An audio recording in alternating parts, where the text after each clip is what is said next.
આપણા હિન્દુના દીકરાની મોટામાં મોટી તકલીફ એક જ છે, બે જણા બાંધતા હોય એટલે એમ કે રામાયણ ચાલુ કરી કા મહાભારત ચાલુ. આપણે છે ને રામાયણ અને મહાભારતમાં બહુ નેગેટિવિટી રીતના જોડી દીધા છે. પરિણામે શું થયું કે આપણું અસ્તિત્વને આપણે સમજી જ નથી શક્યા. રામાયણ એટલે શું? રામાયણ દુનિયામાં સૌથી પહેલા વાંચવા જેવો ગ્રંથ છે. પહેલા રામાયણ વાંચો, ત્યાર પછી બીજા બધા ગ્રંથ. કારણ કે રામાયણ ન સમજાય ને એ વ્યક્તિને કોઈ દી ભાગવત સમજાય આ વાતમાં માલ જ નથી. પ્લીઝ સાંભળજો વાલા, સૌથી પહેલા રામાયણે સમજવાનું છે. રામાયણના એક એક પાત્રને સમજવાના છે. મને વ્યક્તિગત કહેતા હોય ને તો એક એક પાત્ર ઉપર રોજ 3 કલાક બોલી શકીએ હો આપણે. એક એક પાત્ર એવા છે રામાયણના કે એની ઉપર તમે 2-3 કલાક એટાસથી બોલી શકો. રામાયણના એક એક પાત્ર છે, એની જવાબદારી કેટલી મોટી, અને કોઈ આપેલી નથી, સ્વીકારેલી છે.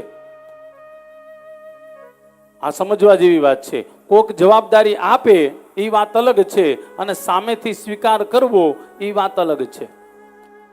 રામાયણ તમે જોશો તો રામાયણમાં બધા વ્યક્તિએ પોતાની જવાબદારી સામેથી સ્વીકારેલી છે. વ્યક્તિ જ્યારે એટલું સમજી જાય કે મને મારી જવાબદારીનો ભાન છે, મને મારી જવાબદારીનું ભાન છે, જ્યારે વ્યક્તિ એટલું સમજી જાય ને ત્યાર પછી એનું જીવન છે ને ખરેખર જવાબદારી વાળું થઈ જાય. આજના યુવાનોને જવાબદારી નથી ખબર. પરિણામે શું થયું ભાઈ? તો કે આજના યુવાનો બધા સ્વચ્છંદી થઈ ગયા. લિસન, સાંભળજો. આજે શબ્દ બોલું છું ને ખાસ સાંભળજો. આજના યુવાનોને પોતાની જવાબદારી નથી ખબર કે મારે આ કરવાનું છે.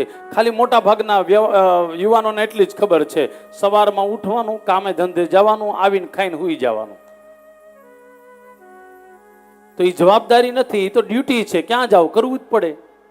પણ જવાબદારી શું છે એની માટે તમારે મારે રામની પાસેથી શીખવાનું છે. સ્ત્રીએ શીખવું હોય તો માં જાનકીની પાસેથી શીખવાનું છે. સેવકે શીખવું હોય તો હનુમાનજી પાસેથી શીખવા. એકવાર હજી કહી દઉં, રામાયણમાં બધા વ્યક્તિએ પોતાની જવાબદારી સામેથી સ્વીકારેલી છે.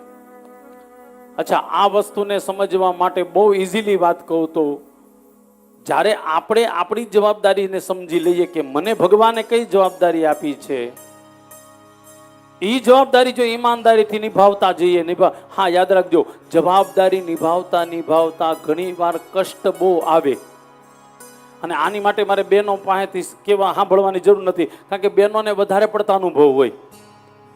કારણ કે બધી જવાબદારી નિભાવી હોય ને, નણંદબાની ને, દેરાણીની, જેઠાણીની, બધાની જવાબદારી, એટલે બહેનોને વધારે ખબર હોય જવાબદારી એટલે શું. જવાબદારી એટલે શું? તો કે મારા ભાગમાં આવતું કામે જે કાંઈ કામ છે એને હું ઈમાનદારીથી નિભાવું. કદાચ એની માટે મને રામાયણ બહુ નજીક લાગે છે.